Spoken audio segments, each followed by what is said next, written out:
وعلى عباده الذين اصطفى فأعوذ بالله من شرور أنفسنا ومن سيئات أعمالنا من يهد الله فلا مضل له ومن يضلل فلا هادي له وأشهد أن لا إله إلا الله وحده لا شريك له وأشهد أن محمدا عبده ورسوله أما بعد فإن خير الحديث كتاب الله وخير الهدي هدي محمد صلى الله عليه وسلم وشر الأمور محدثاتها وكل محدثة بدعة وكل بدعة ضلالة وكل ضلالة في النار. أعوذ بالله السميع العليم من الشيطان الرجيم من حمده ونفخه ونفسه. بسم الله الرحمن الرحيم. اللهم صل على محمد وعلى آل محمد كما صليت على إبراهيم وعلى آل إبراهيم إنك حميد مجيد. اللهم بارك على محمد وعلى آل محمد كما باركت على إبراهيم وعلى آل إبراهيم إنك حميد مجيد. رب اشرح لي صدري ويسر لي أمري واحلل عقدة من لساني يفقهوا قولي رب زدنی علما. مسئلہ number 157 part 200 questions on Sunni and Shia issues with engineer Muhammad Ali Mirza. Allah تعالیٰ کی دی ہوئی توفیق سے مرزا صاحب کی دیرینہ خواہش آج پوری ہونے جا رہی ہے اور ہم آج مسئلہ 157 کا آخری جو ہے حصے کو پڑھ رہے ہیں. مرزا صاحب کی خواہش یہ تھی کہ یہ میرے کلپ کاٹ کے اپلوڈ کر رہے ہوتے ہیں. ہم نے مرزا صاحب کی پوری ویڈیو کا جو ہے وہ جواب دے دیا تاکہ مرزا صاحب کے لیے اتنا بھی کہنے کو بات نہ بچے نا کہ میری جو نا وہ باتوں کو سیاق و سباق سے کاٹ کے جو نا میرے ذمہ وہ باتیں لگائی جاتی ہیں جو میں کہتا نہیں ہوں. تو ہم نے مرزا صاحب کی یہاں تک کی بھی باتیں دہرا دیں گے. اس میں مرزا صاحب کہہ رہے ہوتے ہیں چائے کے ساتھ بسکٹ کھا لو, پنکھا بند کر دو, یہ 6 بج رہے ہیں بجلی تو نہیں جائے گی. ہم نے وہ باتیں بھی دہرا دیں کہ مرزا صاحب یہ نہیں بولیں گے جب میں بجلی جانے کا کہہ رہا تھا نا تو اس وقت میں بجلیاں گرا رہا تھا. دلائل کی میں نے وہ انبار لگا دیے تھے کہ تم نے تو وہ حصہ چھوڑ دیا. اور جب میں پنجابی میں کیڑا کر رہا تھا نا اس وقت میں نے دلائل کے انبار لگا دیے تھے کیڑا کرتے ہوئے.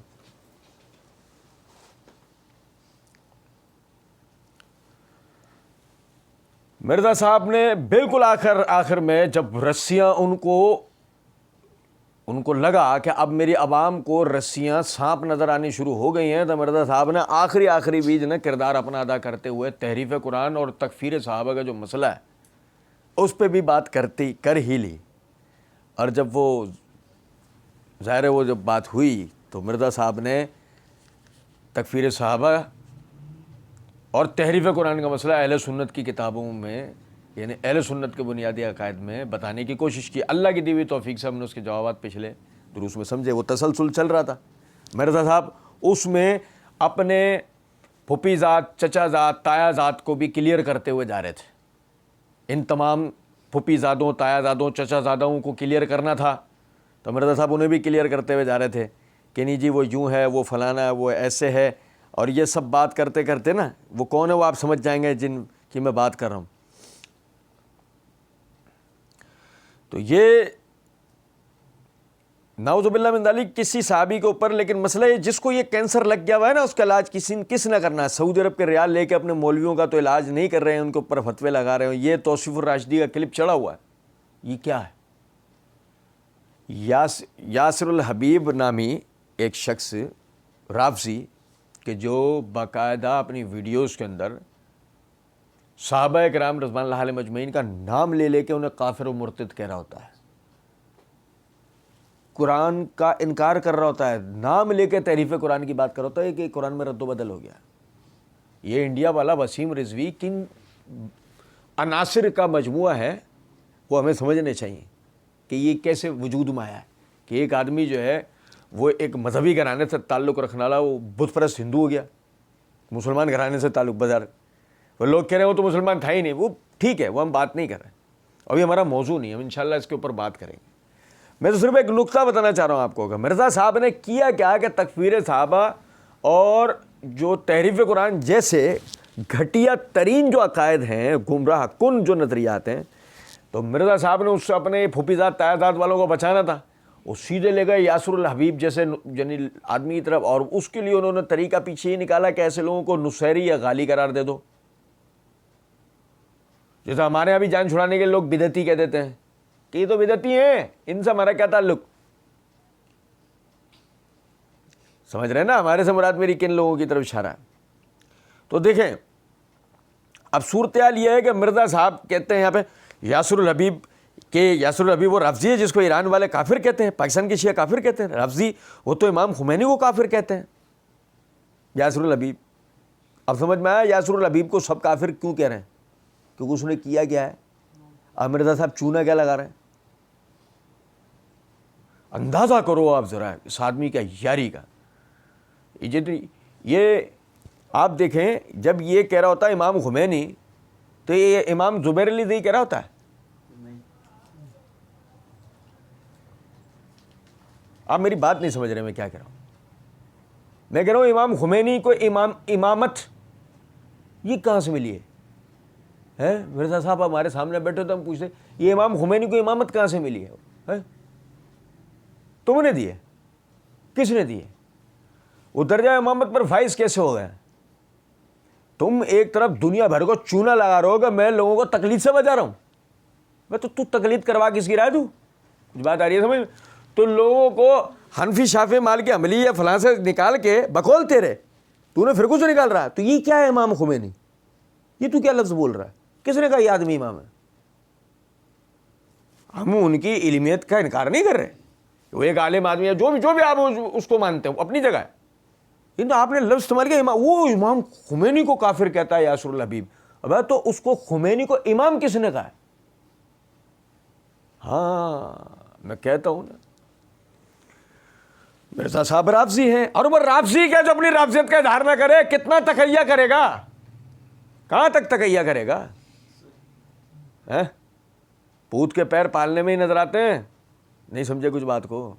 اور سنو کہتے ہیں کہ اور اس کے کلپ عربی والے چڑھا چڑھا کر جواب دے رہا ہے سنی عوام دیکھو شیعہ کیا کر رہے ہیں, اور شیعہ تو اس کو خبیث کہتے ہیں.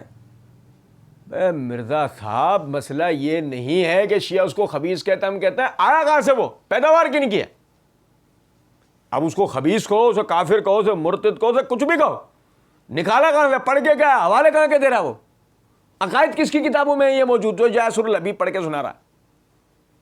بس اس کا تدارک کر دو. آپ تو اٹھا کے ہمارے گلے ڈال رہے تھے. نہیں سمجھے کچھ بات؟ اور کہتے ہیں کہ وہ تو اسی طریقے سے کہ میں قادیانیوں کے کلپ چڑھاؤں اور میں کہوں کہ جی دیکھو سنی شیعہ عوام قادیانی کیا کر رہے ہیں, یہ تم اہل سنت میں سے نکلے. میں پچھلے درس میں ہم نے توجہ دلائی تھی مرزا صاحب 50 روپے انعام ہے آپ کے لیے, اور ہے پورے 50 روپے. شروع میں تو مرزا جی نے اکٹھے کبھی نہیں دیکھے ہوں گے, ابھی تو بھرمار ہے, تو بہت پیسہ آ رہا ہے باہر سے. نہیں سمجھے؟ بڑے چڑڑے ہوتے ہیں مرزا صاحب کے مقلدین, کہتے ہیں آپ الزام لگا رہے ہو. مرزا صاحب ہمارے سامنے بیٹھ کے آپ دے دیں اپنا بایو ڈیٹا, کیا اس کو مسئلہ ہے اگر ہم الزام لگا رہے ہیں تو؟ مرزا صاحب کو لے آئے, مرزا صاحب سامنے بیٹھ جائیں ہمارے. مرزا صاحب سے پہلے تو مرزا صاحب ہمیں وہاں لے چلیں جہاں جاب کرتے ہیں, ایٹامک انرجی, وہاں بٹھا کے اپنی ٹیبل پر ساتھ چائے پلاؤ. نہیں ایک دن سہیل بڑائچ کے ساتھ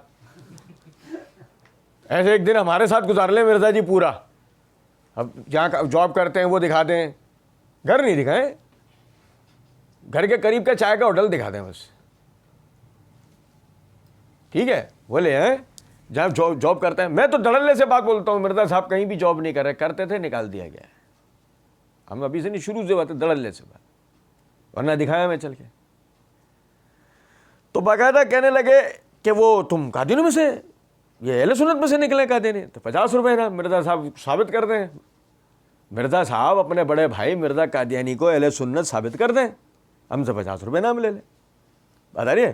اور اس پہ تو مرزا جی کو ایسی تمترا گائی کہنے لگے دیوبندی اور اہل حدیثوں کا شاگرد تھا. اور ہم نے تو مرزا صاحب کو شروع میں, چلو مرزا صاحب کے لیے انعام ڈبل 100 روپے, ہم 100 روپے دیں گے مرزا صاحب کو. شروع میں تو ایک ساتھ کبھی دیکھے نہیں انہوں نے. کہتے ہیں علی الحسن نگا مناظر تھے. اب یہ مناظر تھے, ایک تو اس کو مناظرے کا بڑا شوق ہے, خود مرزا نے بھی کہہ رکھا ہے. مرزا نے یہاں پہ یہ بات کہی ہے کہ شاہ جی سارے دن مناظرے ہی دیکھتے رہتے ہو. میں وہ توجہ دلائی تھی, اور کام ہی کیا ہے اس کا, اور کرے گا ہی کیا؟ ایک بات ہے بیچارہ, تو علی علیہ السلام نے کہا مناظر تھے یہ. تو مرزا جی نے کہا سنیوں میں سے نکلا ہے نا, تو کیا جب سنی اس سے اعلان برات کر چکے قادیانیوں کا وبال ان پہ ڈالا جا سکتا ہے؟ نہیں سمجھے. ہم مرزا جی سے کہیں گے مرزا جی دیکھو یہ فرق ہے ہم میں اور تمہارے اندھے بہرے لنگڑے لولے مقلدین میں. وہ شروع سے محمود احمد عباسی کو جو اہل حدیثوں کے گلے ڈالا جا رہا تھا, مرزا جی اس وقت تمہیں یہ فارمولہ یاد آیا تھا کہ مرزا قادیانی اہل سنت کے گلے اور یاسر الحبیب شیعہ کے گلے نہیں ڈالا جا سکتا, تو اسی طرح محمود احمد عباسی یا وحید الزماں اہل حدیثوں کے گلے. لیکن حرام ہے جو تم نے اس اصول کو وہاں پہ استعمال کیا ہو. وہاں تو تم نے محمود احمد عباسی اور وحید الزماں کو اہل حدیثوں کے گلے ڈالا ہوا تھا. کیوں کہ وہاں تمہیں اپنے مطلب کی نکلوانی تھی. داؤد راز اہل حدیثوں کا سب سے بڑا عالم بنا دیا گیا تھا کیونکہ وہاں تم نے اپنے مرضی کی بات نکلوانی تھی. لیکن یہاں مرزا جی کے پیر چوڑیاں ٹوٹنا شروع ہو گئی, پیروں تلے سے کارپیٹ کھینچنا شروع ہو گیا. زمین تو نکلے گی نہیں, زمین تو انہیں ڈائریکٹ نکلے گی. سنیں ذرا بات. یاسر الحبیب جو بیٹھا ہوا ہے عرب ملکوں کے اندر اور وہ تقریریں کر کے تو سیدہ عائشہ کے بارے میں بکواس کرتا ہے, قنوت نازلہ پڑھ رہا ہوتا ہے. ہم کہتے ہیں مرزا جی سیدہ عائشہ کے بارے میں کوئی بکواس کرے اور اس کا سہولت کار وہ آدمی جو کہتا ہو عائشہ غلطیاں کرتی تھی, عائشہ افسردہ تھی, عائشہ نے قانون ہاتھ میں لیا. عائشہ کے بارے میں بکواس کرنے والوں کو سہولت کار بھی تو آپ جیسے لوگ ہیں. نہیں سمجھا. یاسر الحبیب اگر مکمل خبیث ہے تو آپ کے لیے کیا ڈگری آئے گی, آپ خود ہی فیصلہ کر لیں. کہتے ہیں کہ ابو بکر قنوت نازلہ پڑھ رہا ہوتا ہے ابو بکر کے اوپر اور عمر کے اوپر. بھائی تم معاویہ تک لے گئے, وہ ابو بکر عمر تک لے گئے. تم قنوت نازلہ کو معاویہ تک لے کے گئے, وہ ابو بکر و عمر تک لے گیا. بات تو سیدھے ہم تو کہہ ہی رہے نا, عناصر ترکیبی دیکھے جائیں کہ تھے کیا. بات ساری یہ. ان کو یہ پوچھو اللہ کے بندو, ان کے اوپر جب لعنت کر رہے ہو تم اپنا ٹائم ضائع کر رہے ہو, تو یہ بھی ساتھ پھر بتاؤ. اچھا ہم بیٹھے ہوتے نا سامنے, ہم کہتے ایک منٹ رکو 2 منٹ ہمیں اپنے آپ کو دیکھنے دو. ہم یقین میں بیٹھا ہوتا نا سامنے میں ایسے 2 منٹ اپنے آپ کو دیکھنے دو. میں 2 منٹ تک مرزا کو ایسے دیکھتا غور سے. پھر مرزا صاحب کے ارد گرد جو پبلک بیٹھی ہے نا, کہ اس سننے والی پبلک کو تو ہم دیکھ ہی نہیں سکتے نا کس کس قسم کے لوگ ہیں. مرزا صاحب کو سننے والی کون سی مخلوق ہے. مستقبل میں PhD ایک اس پر بھی ہوگی, مرزا صاحب کے مقلدین, یہ بھی ایک PhD کا وہ ہوا کرے گا. بالکل دنیا سے الگ مخلوق کہ جو کتاب, علم اور علماء کی دشمن, جن کی زندگی میں ان 3 چیزوں کا تو کوئی وجود ہی نہیں ہے. موبائل, سوشل میڈیا, یوٹیوب اور مرزا. ٹوٹل مذہبی تعلیم یہ ہے. سنیں ذرا بات. اچھا جی, ہم 2 منٹ تک دیکھتے, 2 منٹ تک سب کو دیکھتے. ان کو یہ پوچھو اللہ کے بندو, ان کے اوپر جب لعنت کر رہے ہو تم اپنا ٹائم ضائع کر رہے ہو. ہم کہتے اچھا ابھی 2 منٹ رکھو, دیکھتے ایسے, پھر بولتے ایک دم اچھا. وہ جو یزید پہ لعنت کروا رہے تھے تم, جب اب یاسر الحبیب پہ بھی ہم لعنت نہیں کر سکتے, لیکن یزید پہ لعنت. اور بھئی یزید نے کوئی خدا نہ خواستہ عائشہ کو, ابو بکر و عمر کو کوئی لعنت ملامت کی ہو, کوئی علی کے حسن حسین کے بارے میں نعوذ باللہ بکواس کی ہو, سمجھ میں آتا ہے. ابے یاسر الحبیب کر رہا ہے تو اس کو مرزا کہہ رہا ہے تم اس پہ لعنت کر رہے ہو تو تم ٹائم ضائع کر رہے ہو. یزید اور عمر ابن سعد اور فلاں فلاں نے اس قسم کا کوئی کام کرا نہیں, اور پیچھے تو کہہ رہا ہے لعنت کا مسئلہ بھی بتا دوں. بتاؤ آپ. پہ ہم کہتے کون سی مخلوق ہو تم یار, کہ تم کسی بھی طرح بھی تمہارے والے پر کوئی بات نہ آ جائے. صحابہ, تابعین, تبع تابعین سب پہ چلی جائے. بتاؤ یاسر الحبیب پہ بھی لعنت نہیں کر سکتے ہم, جس کو خود اپنے منہ سے خبیث کہہ رہا ہے, لیکن بنو امیہ پہ لعنت کروانے کے جواز فراہم کر رہا ہے. یہ ہے مرزا محمد علی انجینئر. آپ اندازہ کریں. نہیں کہہ رہے گے تم اس پہ لعنت کر رہے ہو, تم اپنا ٹائم ضائع کرو. نہیں مرزا جی, ہم نے 2 الگ بندے جو بالکل فارغ تھے انہیں کام پہ لگا ہوا, تم ٹینشن نہیں لو, تم پر بھی ایک آدھ کسی دن بٹھا دیں گے. ہے ہمارے پاس ایسے ایسے لوگ ہیں نہیں, بہت ٹائم ہے. کہنے لگے تو یہ بھی ساتھ پھر بتاؤ. منافق, میں نے پوری بات بتائی ہے, میں کہتا ہوں اس پر بھی لعنت ہے, اور اس کے خلاف لیکچر چڑھانے والے جو ہیں وہ خود لعنت کے مستحق ہو رہے ہیں. اس پہ بھی لعنت ہے، یہ تقیہ ہے. اور جو اس کے خلاف لیکچر چڑھا رہے ہیں نا یاسر الحبیب کے خلاف، وہ خود بھی لعنت کے مستحق ہو رہے ہیں. کون؟ توصیف الرحمان راشدی یا ان کے قبیل کے دیگر علماء. کیوں؟ تو میرے پھپھی ذات پہ لعنت کر کیوں رہا ہے؟ یہ ہے سارا مسئلہ. تو میرے ماموں ذات پہ لعنت کیوں کر رہا ہے؟ یہ ہے اصل جلن. کس جگہ کی وہ بتاؤں گا نہیں، محفل کا تقدس پامال ہو جائے گا. کہتے ہیں حق چھپا کے آدھی بات کر رہے ہیں کہ اس کو تو شیعہ جو ہے خود رافضی کہتے ہیں. ابے بھائی وہ حق چھپا کے آدھی یا پوری بات کرنے کا مسئلہ نہیں ہے. مسئلہ یہ ہے، وہ یہ بتا رہے ہیں کہ یہ مال ایرانی مال ہے. بھلے آیا پشاور کے راستے اسمگل ہو کر، مال کہاں کا ہے؟ ایرانی ہے. اصل مسئلہ یہ. اب تمہیں کہاں سے آ رہے تھے پیسے؟ آئی سمجھ میں کچھ باتیں نہیں. کہنے لگے کہ سعودی عرب میں اپنا ایران میں پابندی ہے اس شخص کو، یعنی سعودی عرب میں اور ایران میں اس شخص پہ پابندی ہے. ٹھیک ہے، ایران سے اس کو ملک سے نکالا گیا. ابھی مرزا صاحب نے پچھلے دنوں ایک ویڈیو بنائی ہے کہ لگے فریڈم آف ایکسپریشن ہونا چاہیے. فریڈم آف ایکسپریشن ہونا چاہیے. سری لنکن نے نہیں، پچھلے دنوں ایک سری لنکن کو ہمارے یہاں جاہلوں نے جلا دیا اور مارا گیا. مرزا صاحب فوراً ہی اپنی شہرت کے لیے مرزا صاحب نے اس پہ ویڈیو بنانے بیٹھ گئے.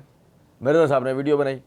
اب مرزا صاحب نے اس میں سارا ملبہ ڈالا علماء پہ کہ علماء نے جو گستاخ رسول کی سزا کے حوالے سے جو بات کی نا، یہ سارا مسئلہ اس کی وجہ سے ہوا ہے. تب مرزا جی یہ نہیں کہہ رہے تھے کہ گستاخ رسولوں کو پکڑو. مرزا جی نے پوری جان لگائی اس بات پہ علماء کو پکڑو، علماء کو بند کرو. یہ ہو گئی بات.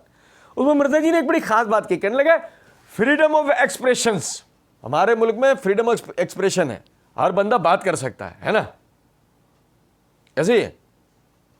اور یاسر الحبیب کر سکتا ہے؟ ہاں. تو اس پہ پابندی لگنا پھر غلط ہوئی نا. تو بتا کیوں رہا ہے؟ دیکھو ذرا سمجھنا بات کو. یاسر الحبیب کے خلاف توصیف الرحمان شاہ صاحب نے کلپ چڑھایا تو لوگوں کو حقیقت پتہ لگنا شروع ہوئی. اور رافضیوں کی یہ عقائد ہوتے ہیں کیا؟ دیکھو ویڈیو ہے یار، سیدھا سیدھا بول رہا. کوئی کتابی باتیں تھوڑی ہیں. کوئی کہتے ہیں آج ہمارے عقیدے نہیں ہیں. اب تو ان کے پیروں تلے سے زمین نکل گئی. یہ کیا ہوا؟ وہ جو ہماری کتابوں میں مدفون تھا وہ تو یہ اپنے منہ سے بتا کے تو ہمارے پھنسوا رہے ہیں.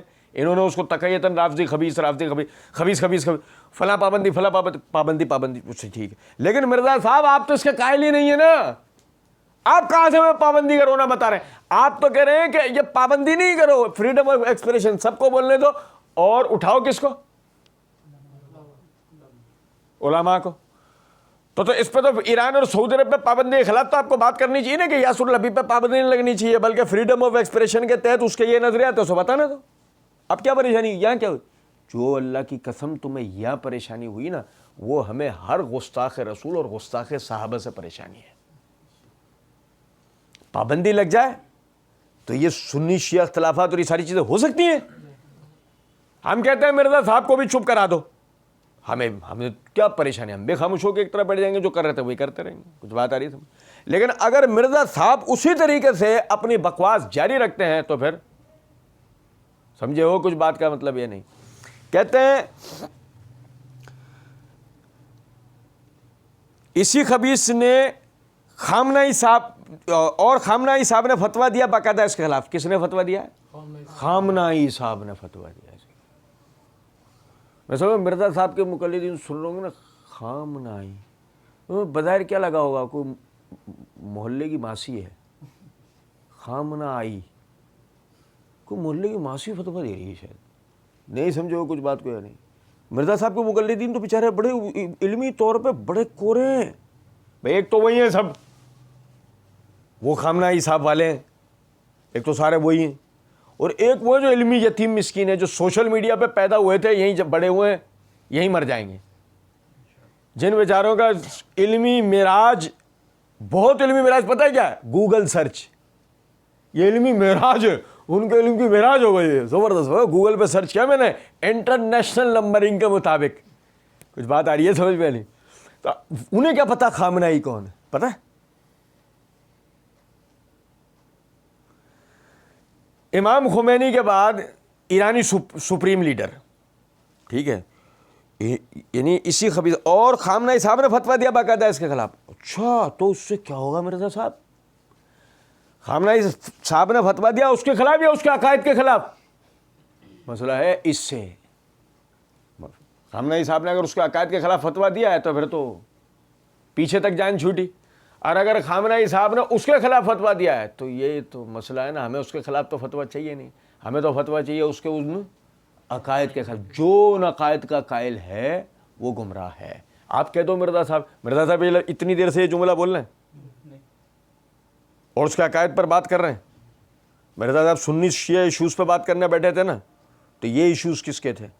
یہ سنی شیعہ کے درمیان کے ایشوز نہیں تھے, یہ یاسر الحبیب اٹھا رہا. لیکن وہی جو مرزا صاحب کہتے ہیں یہ کمپیٹنٹ ہی نہیں ہے, یہ مولوی کمپیٹنٹ ہی نہیں. تو بڑا ہے بھائی, ہوتا تو یہاں کرتا نا تو بات, لیکن نہیں, مسئلہ یہاں ایک اور بھی ہے. اگر یہاں بات کر لیتے تو وہ پیچھے سے جا رہے ہیں بند ہو جاتا ہے.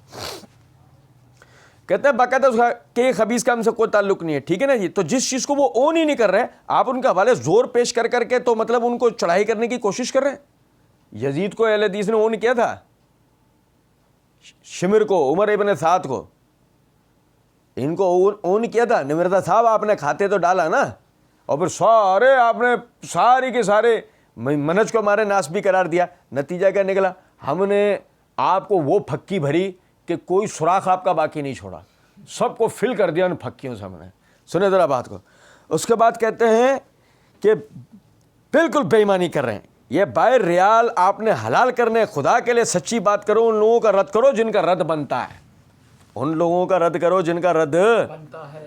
اور یار سنو ذرا بات کو, میں آپ کو بتاؤں, ان لوگوں کا رد کرو جن کا رد بنتا ہے.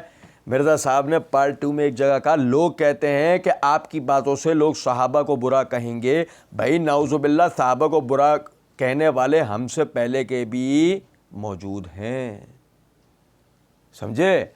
مرزا صاحب ان کا رد کرو جن کا رد بنتا ہے. یہ اصول اگر یاسر الحبیب کے لیے, اللہ کی قسم یہ اصول اس سے پہلے عمار بن یاسر کے لیے تھا, یہ اس سے پہلے اصول صحابہ کے لیے تھا. تم کتنے ظالم ہو, صحابہ کے وقت میں تم نے یہ سوچا تھا کہ اس کا رد کرو جس کا رد بنتا ہے. صحابہ کا رد بن رہا ہے, رافضیوں کا رد نہیں بن رہا. آپ اندازہ کریں. پھر مرزا صاحب کے ماننے والے کہتے ہیں کہ یہ رافضی نہیں ہے, یہ تو مسلم ہے, یہ تو اہل سنت ہے. آپ اندازہ کریں, صحابہ کا رد کرا پوری ویڈیو میں مرزا صاحب نے, لیکن اپنے رافضیوں کا رد ہونے دے رہے. اللہ کو مانو, اللہ کو مانو, میں چوڑیاں توڑ کے کہہ رہی ہوں, میں جھولیاں پھیلا کے بد دعائیں دے رہا, اللہ کو مانو.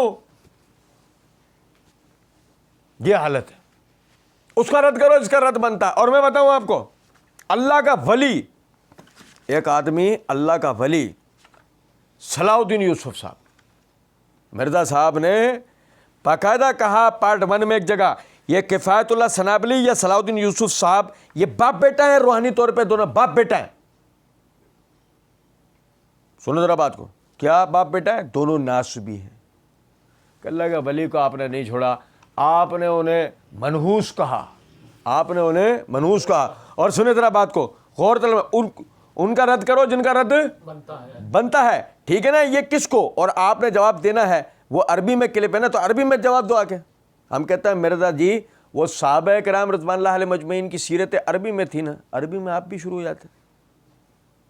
آپ نے اردو میں وہ باتیں جو تاریخ میں پڑھی ہوئی تھی نکال کے کیوں دکھائیں؟ یہی کہہ کے نا ہم تو سچ دکھا رہے ہیں, سچ دکھا رہے ہیں. تو ہم تمہارا والا سچ دکھا رہے ہیں. کیوں مرچیں لگ رہی ہیں, کیوں پریشانی ہو رہی ہے, کیوں پتے میں آگ لگ رہی ہے تمہارے؟ ارے سمجھ میں, وہ اصل میں مسئلے میں پتہ نہیں تھا کہ اس درجے کا بھی معاملہ ہمارے ساتھ ہو سکتا ہے. ہر طرف سے نکل کے آئیں گے اور ایسے سے نکل کے آئیں گے. یہ والا علم کلام جو ہمارا والا ہے وہ تو مرزا صاحب نے کبھی دیکھا بھی نہیں ہوگا کہ یہ بھی ہو سکتا ہے کہ میرا ایک کہا ہوا پنجابی جملے کا بھی جواب نکل کر آئے گا انشاءاللہ. کہ میں بولتا بڑے تنطلاق سے رہا ہوں, میری پوری ویڈیو کا جواب, اور دینے بیٹھیں گے تو ایسا 4 گھنٹے 44 منٹ کا جواب, 42 منٹ کا جواب ہم نے اللہ کے فضل و کرم سے 13-14 مہینے کی محنت کر کے ہم نے اس کا جواب دیا ہے. ایک ایک بات کا مرزا صاحب کی جواب دی, جو وسوسہ بھی مرزا صاحب نے ڈالا ہم نے اس کا جواب دیا. کہ مرزا صاحب کے یہ کہنے کے لیے کوئی بات مرزا صاحب کے پلے نہ بچے, آپ دیکھیں. اور پھر اس کے بعد یہ دیکھیں, غور طلب نکتہ ہے کہ وہ کہ جی عربی میں جواب دو نا، پتہ لگے، اردو میں کلپ دکھا دکھا کے وہ جواب دے رہے ہیں، ٹھیک ہے نا جی. اب تو مرزا جی بات ساری یہ ہے نا کہ وہ بھی عربی کتب تھی، آپ نے اردو میں دکھائی نا، آپ ہی عربی میں پڑھ دیتے ہیں. بلکہ ہمیں تو پتہ لگا اسی یعنی ویڈیو میں آپ کی کہ آپ کا 72 صحیح الاسناد والا پمفلیٹ تو آپ نے عربی میں لکھا تھا. تو جب ماشاءاللہ آپ عربی میں لکھ سکتے ہیں تو آپ عربی میں یہ پورا بیان کر دیتے. ہم نے تو آپ کے منہ سے کہیں عربی عبارت سنی نہیں. کہتے ہیں تو اسی طریقے سے معاملات کر رہے ہیں، تو ان کو شرم و حیا کرنی چاہیے. تو اس طریقے سے نہیں ہوتی چیزیں، سمجھ رہے ہیں؟ کیسو مرزا صاحب پریشان ہیں، اللہ کے بندو شرم کرو، شرم حیا کرنی چاہیے.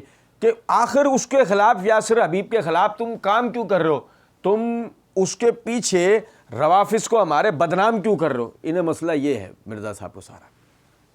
علی الحسن نقوی نے کہا بس آخری سوال ہے، آپ سے ایک کر لوں؟ ہم بیٹھا ہوتے تو ہم کہتے کیا ہوا، کوئی مسئلہ تھوڑے، 5 روپے کی کال ہے. نہیں سمجھے کچھ بات کو؟ ہم کہتے اور کر لو، ان سے کر لیے اب ہم سے کر لو. بھائی 4 گھنٹے 42 منٹ ان سے کر لی تم نے بات، اب بکی ہے کہ ہم سے کر لو، ہم تم سے کرتے ہیں. کہتے ہیں مرزا جی نے کہا آخری بھی رہ گیا ہے. علی الحسن نے کہا کہ اگرچہ اس میں لکھا نہیں، ویسے میں کر رہا ہوں. اس میں لکھا نہیں سے مراد سمجھ رہے ہیں؟ وہ سارا لکھا ہوا تھا جس کو شروع کے اندر مرزا جی کیا کہتے ہو میرے بھائیوں یہ پلانٹڈ انٹرویو نہیں ہے. نہیں سمجھے؟ چلو کوئی بات نہیں. کہتے ہیں کہ حضرت امام مہدی علیہ السلام نے جب تشریف لانا ہے تو ان کے بارے میں مجھے جہاں تک پتہ چلا ہے کہ مفتی اکمل بریلوی صاحب نے انہوں نے تو یہاں تک کہہ دیا، اور غالباً دیوبندی بھی ایسی بات کرتے ہیں کہ جی امام ابو حنیفہ کے مقلد ہوں گے. تو آپ کی مرزا صاحب نے روک کر کہا نہیں، انہوں نے نہیں لکھا، قاری ثناء اللہ پانی پتی نے لکھا ہے امام ابو حنیفہ کے مقلد ہوں گے. سنو توجہ سے بات سنو. تو علی الحسن نے کہا آپ کا قیاس ویسے کیا کہتا ہے؟ کس کا؟ تو ہم بیٹھے ہوتے نا تو اس وقت ہماری کیفیت، وہاں اگر ہم بیٹھے تو ہماری کیفیت کس کا قیاس؟ جو مرزا صاحب یعنی صاحب القیاس ہیں.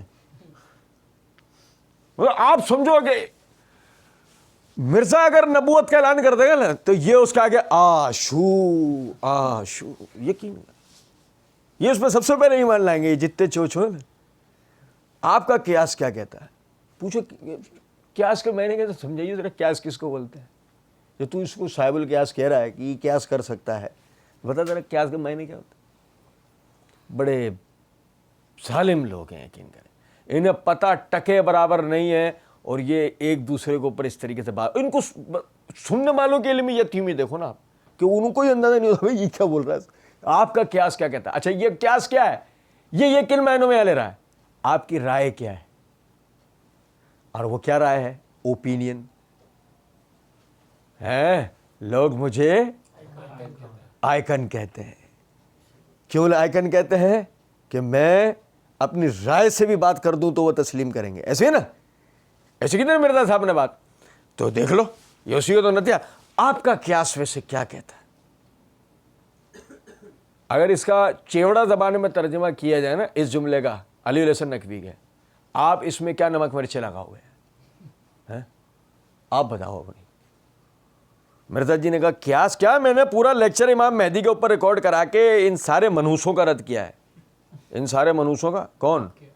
قاضی ثناء اللہ پانی پتی، صاحب علم، ایک قرآن کی تفسیر کے مصنف.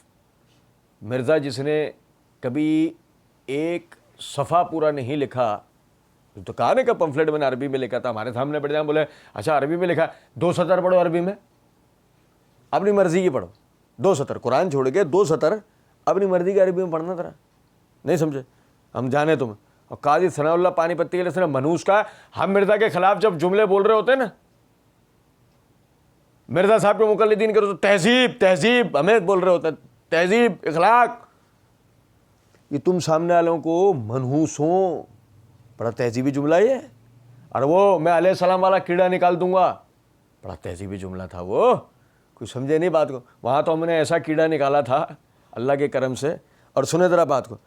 کہتے ہیں ان سارے منحوسوں کا رد کیا ہے. ماشاءاللہ مسئلہ نمبر 127B ہے. امام محمد مہدی رضی اللہ تعالی عنہ و علیہ السلام کی خلافت پہ پوری دنیا کے سنی و شیعہ کا اجماع ہوگا. پوری دنیا کے سنی و شیعہ کا اجماع ہوگا. لیکن پتہ ہے کس بات پہ ہوگا؟ میں آپ کو بتاتا ہوں. توجہ سے میری بات سنیں گا. مرزا صاحب نے اپنی اس ویڈیو کی ابتدا کی اور اس ویڈیو کی ابتدا کے اندر پارٹ 1 میں مرزا صاحب نے یہ کہا کہ جس چیز کے اوپر میں ویڈیو بنا رہا ہوں نا وہ کیا ہے, کلو حزب بما لدیہم فرحون, ہر گروہ اس پر خوش ہے جو اس کے ہاتھوں میں. ٹھیک ہے, نبی صلی اللہ علیہ وسلم کی حدیث پڑھ کے سنا ہے میری امت 73 فرقوں میں تقسیم ہوگی. تو مرزا صاحب اس کو کھینچ کے آخر میں کس بات پر لے کے آیا. مرزا صاحب اس حوالے سے ایک طرف اہل سنت اور دوسری طرف اہل تشیع آ گئے. اس طرف ایک طرف اہل سنت ہو گئے, دوسری طرف کیا آ گئے, اہل تشیع آ گئے. یہ مرزا جی نے امت میں جو خرابیاں بتانی چاہیے تھی نا, مرزا جی نے یہ اس کی طرف اشارہ کیا. یہ امت میں کیا ہوا, یہ امت کے اندر خرابیاں آ گئیں. کچھ بات سمجھ رہے ہیں بہرحال. اچھا جی, اب دیکھیں غور طلب نقطہ ہے. مرزا جی اس ویڈیو کے اندر اپنے یعنی اسی ویڈیو کے پارٹ 2 کا آخر اس بات کے اوپر کر رہے ہیں امام محمد مہدی رضی اللہ تعالیٰ عنہ علیہ السلام کی خلافت میں پوری دنیا کے سنی و شیعہ کا اجماع ہوگا, گویا کہ سنی و شیعہ اس امت کی کوئی ایک حقیقت ہو.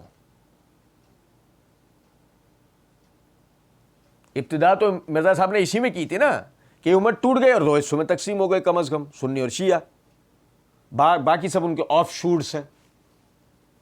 مرزا صاحب یہ لفظ نہیں کہہ رہے تھے, باقی سب ان کے آف شورٹس ہیں. تو اب آپ دیکھیں کہ وہی اب سنی شیعہ, پہلے وہ سنی شیعہ ہو کے وہ معتبر نہ تھے, فرقہ تھے, اب وہی سنی شیعہ کا اجماع بھی معتبر ہو رہا ہے. اب وہ سنی شیعہ بھی نظر نہیں آ رہے, کیونکہ اصل مسئلہ سنی ہونے کا نہیں ہے. اصل مسئلہ کیا ہے, شیعہ ہونے کا. اصل مسئلہ سنی ہونے کا نہیں ہے. مسئلہ یہ کہ وہاں سے بندے گھیرنے ہیں یہاں کے لیے, وہاں سے بندے گھیرنے ہیں یہاں کے لیے, اس کو لے کے بڑی سیٹنگ سے چلے اپنے حساب سے. لیکن ان کو پتہ نہیں تھا دربار میں ہم بھی آئے ہیں جن کو رسیاں سانپ نظر آئیں گی نہیں, اللہ کے فضل و کرم سے. سنیں تو ہوا یا کہتے ہیں کہ وہ امت ان کو ایکسیپٹ کرے گی, ورنہ 500 امام مہدی قتل ہو چکے ہیں, 500 امام مہدی قتل ہو چکے ہیں.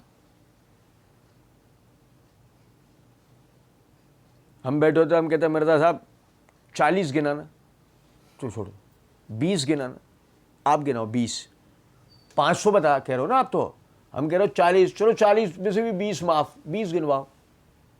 وہ کیسے, آگے دیکھو مرزا صاحب کیا کہہ رہے ہیں. ورنہ تو 500 امام مہدی قتل ہو چکے ہیں.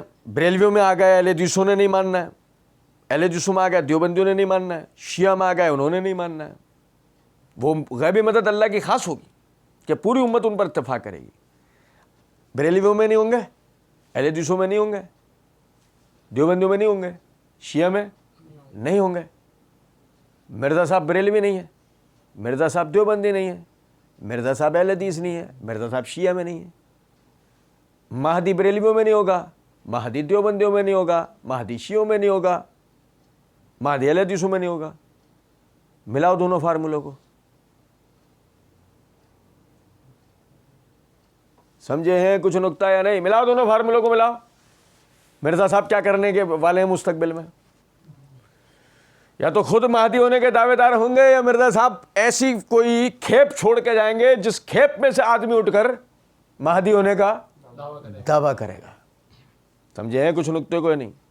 بریلوی آ گئے اہل حدیث نے نہیں ماننا, اہل حدیث میں آ گئے دیوبندیوں نے ماننا, شیعہ میں آ گئے انہوں نے نہیں ماننا فلاں. ہم کہہ رہے ہیں مرزا صاحب یہ فارمولے کے غلط ہونا, صرف ایک چھوٹی سی بات سے آپ بتا دیتے ہیں. جب محمد بن عبداللہ المہدی رحمۃ اللہ علیہ بطور مسلمانوں کے خلیفہ کھڑے ہوں گے, بریلوی دیوبندی اہل حدیث شیعہ ہوں گے؟ میری امت میں خرابیاں پھیل گئی, وہ حدیث صحیح ہے, وہ حدیث اپنی جگہ ہے, مگر کیا بریلوی دیوبندی اہل حدیث شیعہ ہوں گے؟ اچھا چھوڑو نا مرزا جی, اس کو تو آپ یوں بھی کہہ سکتے تھے کہ مہدی آ گئے حنفیوں میں آ گئے تو شافیوں نے نہیں ماننا, شافیوں میں آ گئے تو مالکیوں نے نہیں ماننا. چھوڑو نا, بلکہ آپ اس کو یوں بھی کہہ سکتے تھے شیعہ میں اثنا عشری میں آ گئے تو اسماعیلیوں نے نہیں ماننا, اسماعیلیوں میں آ گئے تو. لیکن وہ مرزا ہی کیا جو عیاری نہ کرے. کچھ بات آ رہی ہے سمجھ میں نہیں؟ اور چھوڑو نا, اگر کوئی محمد بن عبداللہ کی شخصیت کو آخری نجات دہندہ کے طور پہ تسلیم کرتا ہو تو آخری نجات دہندہ کا تصور یہود میں بھی ہے نا, عیسائیوں میں بھی ہے, آخری نجات دہندہ کا تصور اسلام میں بھی ہے. اب محمد بن عبداللہ المہدی بطور خلیفہ آ گئے تو ان کو عیسائیوں نے نہیں ماننا، ان کو یہودیوں نے نہیں ماننا، پھر اب کیا کرنا ہے؟ یہ چھوڑ دو، یہ بکواس باتیں ہیں، مرزا صاحب نے ساری بکواس کی ہے۔ ہم کہتے ہیں اس کا بتاؤ مقلد ہونے کا کیا مسئلہ ہے، وہ بات کرو کی نہیں کہہ رہے، وہ کہہ رہے میں پہلے کر کے آ چکا ہوں۔ اب ہم یہ کہہ رہے ہیں کہ اللہ نے اگر ہمیں توفیق دی نا، ہم وہ ویڈیو مرزا صاحب کی دیکھیں گے اور وہ ہم آپ کو بتائیں گے کہ مرزا صاحب یہی نہیں سمجھا رہے کہ وہ امام ابو حنیفہ کے مقلد ہوں گے یا نہیں، وہ مرزا صاحب کس طریقے سے رافضیت کا پرچار کر رہے ہوں گے، وہ ابھی سے ایک ہماری بصیرت اس طرف توجہ دلا رہی ہے۔ کہتے ہیں وہ خیبی مدد اللہ کی خاص ہوگی، پوری امت ان پہ اتفاق کرے گی، اور وہ اللہ تعالیٰ کا وعدہ ہے، وہ اللہ تعالیٰ کا وعدہ ہے، وہ اللہ تعالیٰ کا وعدہ ہے۔ ہم کہتے اچھا مرزا جی اللہ تعالیٰ کا وعدہ ہے، قرآن میں کہیں ہے؟ نہیں، حدیث میں۔ اللہ تعالیٰ کا وعدہ کیسے ہو گیا؟ یہ تو وہی ہے جو ذاکرین جو انداز سے بول رہے ہوتے ہیں، یہ تو بالکل وہ انداز ہے جو ذاکرین بول رہے ہوتے ہیں۔ وہ وعدہ کس کا ہے؟ اللہ تعالیٰ۔ آپ کوئی کہے نہیں تو کیا بھائی سنو، کوئی کہے نہیں تو کیا جو وحی ہے وہ اللہ کی طرف سے نہیں ہوتی، تو ہم کہتے اچھا دیکھ لو، ہاتھ میں لا لو اس بات میں ہے۔ پھر اے اللہ معاویہ کو مہدی بنا، پھر تو معاویہ کا مہدی ہونا بھی کہاں سے آئے گا؟ قوم شعیب والی حرکتیں نہیں ہونی چاہیے، لینے کے بعد کچھ اور دینے کے۔ اور سنو، کہتے ہیں امام محمد مہدی پہ میں نے 2 گھنٹے کا لیکچر دیا ہے، مسئلہ نمبر 127B، اور وہ آپ دیکھ لیں جس کو شوق ہے، بڑی ڈیٹیل کے ساتھ، بالکل کلیئر کٹ ہے۔ میرا خیال ہے ہم نے کافی ساری باتیں کھلا کے کر لی ہیں، باقی میرے لیکچر اتنے زیادہ ہیں، جس کو شوق ہے تو ahlsunnat.pak.com پہ جائیں، اس میں ہم نے آل لیکچر میں نا ایک ہمارا سب اس کا ٹائٹل ہے، اور اس میں مین لسٹ آف ٹاپک ہے، مین ٹاپک، اس کو آپ کلک کریں گے، اس میں پنجتن پاک نسبت سے میں نے 5ویں نمبر پہ خلافت و ملوکیت پر ریلیٹڈ لیکچر رکھے ہوئے ہیں، وہ جتنے میں نے آج تک دیے ہیں اس میں نے آپ کو کمبائنڈ فارم میں مل جائیں گے۔ اب میرے بھائی سنو ذرا بات، سنو میری بات سنو، یہ کیا ہے پنجتن پاک؟ یہ کیا اصطلاح ہے؟ یہ پنجتن پاک کی اصطلاح اہل سنت کی ہے، یہ کون بولتا ہے اسے؟ یہ خالصتاً رافضیوں کا طریقہ ہے، پنجتن پاک خالصتاً رافضیوں کا۔ میں آپ کو بتاؤں یہ پنجتن پاک کا تصور یہ کیا تصور ہے؟ 5 وہ شخصیات کہ جو گناہوں سے پاک ہیں، 5 وہ شخصیات جو گناہوں سے پاک ہے، اور یہ عقیدہ کن کے لیے ہوتا ہے؟ انبیاء کرام علیہ السلام کے لیے کہ وہ گناہوں سے پاک ہے۔ یہ میرے ہاتھ میں ملا باقر مجلسی کتاب حیات القلوب، جو کہ اثبات امامت کے نام سے اردو ترجمہ مجلس علمی اسلامی پاکستان نے شائع کیا ہے، جلد نمبر 3 کا صفحہ نمبر 41 کے اوپر وہ کہتے ہیں سالبی نے امام جعفر صادق علیہ السلام سے روایت کی ہے کہ خدا نے رجس یعنی ناپاکی سے جو شک اور گناہ کا ہے، جو شک اور گناہ ہے، اہل بیت علیہ السلام کے پاک ہونے کی طرف اشارہ کیا ہے۔ رجس جو کہ شک اور کیا ہے؟ گناہ، اس سے اہل بیت علیہ السلام کے پاک ہونے کی طرف اشارہ کیا ہے۔ پھر آیت پڑھی انما یرید اللہ لیذھب عنکم الرجس اہل البیت ویطہرکم تطہیرا، سورہ احزاب کی آیت نمبر 33، کہ اہل بیت ہم تمہیں پاک کرنا چاہتے ہیں۔ تو مرزا صاحب یہاں ملا باقر مجلسی نے یہاں پہ کیا کہا ہے؟ یہ پاکی کون سی ہے؟ گناہوں سے پاکی۔ تو پنجتن پاک کا مطلب کیا؟ پنجتن پاک کا ان کا عقیدہ کیا ہے؟ یہ، اور پنجتن پاک کی اصطلاح لے کے مرزا صاحب کیا عقیدہ لیں گے؟ یہ یا کوئی اور؟ اہل سنت کی تو یہ اصطلاح نہیں ہے۔ میں کہہ رہا ہوں اس بات کو سمجھیں، یقین کریں، میں یہ حوالہ آپ کو پڑھ کے نہیں سناتا، ہم پنجتن پاک بولنے پر ان کے ایسے نکل کے آگے چلے جاتے ہیں، ہم نہیں کرتے بات۔ میں نے یہ حوالہ بتایا ہی اس لیے کہ آخر بھی اس بات کو سمجھ لو کہ جاتے جاتے بھی اپنی وہ رافضیت کو کلیئر کر گیا ہے کہ میں پکا رافضی ہوں، میرے رافضی ہونے میں کوئی شک نہیں۔ یہ اہل سنت کا نظریہ نہیں ہے پنجتن پاک والا، یہ نظریہ خالصتاً روافض کا نظریہ ہے، سمجھے؟ تو مرزا صاحب کہتے ہیں وہ میں نے پنجتن پاک کی نسبت سے جو نا وہ، ہم کہتے ہیں مرزا صاحب اللہ رب العزت نبی صلی اللہ علیہ وآلہ وسلم کی حدیث ہے، اے قرآن والو تمہارا رب وطر ہے، تمہارا رب وطر ہے، وطر کو پسند کرتا ہے، تمہارا رب وطر کو پسند کرتا ہے، تو تم وطر کی نسبت سے رکھ دیتے ہیں، ایک کی نسبت سے رکھ دیتے, 3 کو تو تم رکھو گے نہیں, ایک کی تو تم رکھو گے نہیں, کیونکہ ایک بطر تو معاویہ نے پڑھا ہے, تم نے پڑھنا چھوڑ دیا. 3 کی نسبت سے رکھ لیتے ہیں, وہ حنفی پڑھتے ہیں, 5 پڑھ لیتے, کسی نسبت سے رکھ لیتے. بات ساری یہ ہے, پنجتن پاک کی نسبت والا جو مرزا جی نے نا جو دھول میں لٹھ ماری ہے, وہ لٹھ ہے ہی ہے کہ مرزا صاحب رافضی ہیں, رافضی ووٹ چاہیے. مرزا صاحب نے یہاں پر یہ ساری بات کی.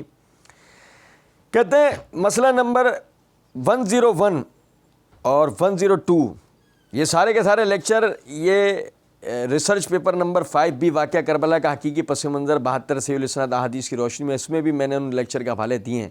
اللہ تعالیٰ سے دعا ہے جو حق بات میں نے کہی اللہ تعالیٰ ہمارے دلوں میں راسخ فرمائے. اگر جذبات میں میرے منہ سے کوئی غلط بات نکل گئی تو اللہ تعالیٰ ہمارے دلوں سے معاف کر دے. ہم دعا کرتے ہیں اس بات کو کہ مرزا جی جذبات میں آپ کے منہ سے جو بھی بات نکلی ہو نا, اللہ تعالیٰ آپ کو معاف کر دے, لیکن دل کی نیت اور منصوبہ بندی کے ساتھ آپ نے جو صحابہ کرام رضوان اللہ علیہم اجمعین پہ لعنت ملامت کا دروازہ کھولا ہے, اللہ یا تو آپ کو ہدایت دے یا اللہ رب العزت آپ کو غارت کر دے. ہمیں کتاب و سنت کی تعلیمات پر عمل کر کے دوسرے بھائیوں تک پہنچانے کی توفیق عطا فرما. علی الحسن نقوی صاحب نے کہا آمین. اور یہ مسئلہ 157 اللہ تعالیٰ کی دی ہوئی توفیق سے پایہ تکمیل کو پہنچا. صرف آخر میں ہماری طرف سے ایک یہ چھوٹا سے ہماری بھی دعا ہے کہ اس پورے جوابات کے دوران میں جہاں بھی ہم سے زیادتی ہوئی ہو اللہ رب العزت ہمیں معاف کر دے. جہاں ہم نے ناحق کوئی بات کی ہے کہ حق کے خلاف ہم نے کوئی بات کی ہے کہ بات سچ نہیں تھی, ہم نے جو ہے وہ جان بوجھ کر جو ہے غلط بات کی ہو, اللہ تعالیٰ ہمیں معاف کر دے. جہاں ہم جذبات کی راہ میں بہ گئے ہوں اللہ تعالیٰ ہمیں معاف کر دے. صحابہ, اہل بیت, تابعین یا تبع تابعین میں سے کسی کی شان میں کوئی سوء ادبی کا کلمہ زبان سے نکل گیا ہو اللہ رب العزت ہمیں معاف کر دے. ائمہ محدثین, ائمہ جرح و تعدیل, راویان حدیث و راویان متون میں سے کسی کے بارے میں کوئی ایسی گواہی, کوئی ایسی جرح و تعدیل کا کلمہ منہ سے نکل گیا ہو جو ان کی ذوات کے لیے ثابت نہ ہو اللہ رب العزت ہمیں معاف کر دے. ان میں جو بات ہم نے حق سچ کی ہوگی اللہ کی طرف سے ہوگی, اور جو بات ہم نے غلط کی ہوگی وہ خالصتاً شیطانی دھوکہ, وسوسہ اور ہماری طرف سے ہوگی, وہ ہماری غلطی ہوگی. سب بھائیوں سے, سننے والے جتنے بھائی ہیں ان سے یہ درخواست ہے کہ اگر یہ جو ہمارے جوابات تھے آپ کو سمجھ آئے, اس سے آپ کو فائدہ ہوا, آپ ہمیں اپنی دعاؤں میں یاد رکھیں. اللہ تعالیٰ سے ہمارے لیے مزید توفیق مانگیں. ہم نے آگے بھی مرزا صاحب کے دیگر وہ چیزیں جو اس ویڈیو میں نہیں تھی لیکن اس سے خلقت گمراہ ہو رہی ہے, ہم نے آگے اس کا بھی جواب دینا ہے. ہم نے آگے الہاد کے اوپر بھی کام کرنا ہے. مشہور جو ملحدین جو بے دینی لوگوں میں پھیلانے کی کوشش کر رہے ہیں اللہ اور اس کے رسول کے بارے میں جو بکواس سے کر رہے ہیں, ہم نے اس کے جواب کا بھی ارادہ کیا. آپ بھائیوں سے دعا ہے, آپ بھائیوں سے درخواست ہے کہ اللہ تعالیٰ سے دعا کریں اللہ رب العزت اس میں ہمیں استقامت دے, ہمارے لیے آسانیاں کرے. اور جو ہے اگر آپ کو ان ویڈیوز سے فائدہ ہوتا ہے تو اس نیک کام میں ہمارا ساتھ دیں. اور اس میں چھوٹے میں چھوٹا ساتھ دینا یہ ہے کہ جتنا زیادہ آپ اسے شیئر کر سکتے ہیں زیادہ, کیونکہ دیکھیں شیئرنگ کیا مطلب ہوتا ہے شیئرنگ کا, کہ یہ جو بات ہے اگر اس بات سے جو مرزا کی بات سے جو لوگ گمراہ ہو رہے ہیں, اگر اس سے اگر کسی کی اصلاح ہو سکتی ہو, وہ جو گمراہی کی دلدل میں مرزا کی وجہ سے جا کے پڑے ان کی اگر کسی طرح ذہن سازی ہو سکتی ہے اور وہ دوبارہ راہ حق کی طرف آ سکتے ہیں, تو اس کا طریقہ شیئرنگ کے علاوہ اور کیا ہو سکتا ہے. تو اس لیے کم سے کم جو ہے شیئرنگ والا معاملہ ہمارا یہ لازمی یہ ہونا چاہیے. اللہ رب العزت سمجھنے اور عمل کرنے کی توفیق دے. وما علینا الا البلاغ.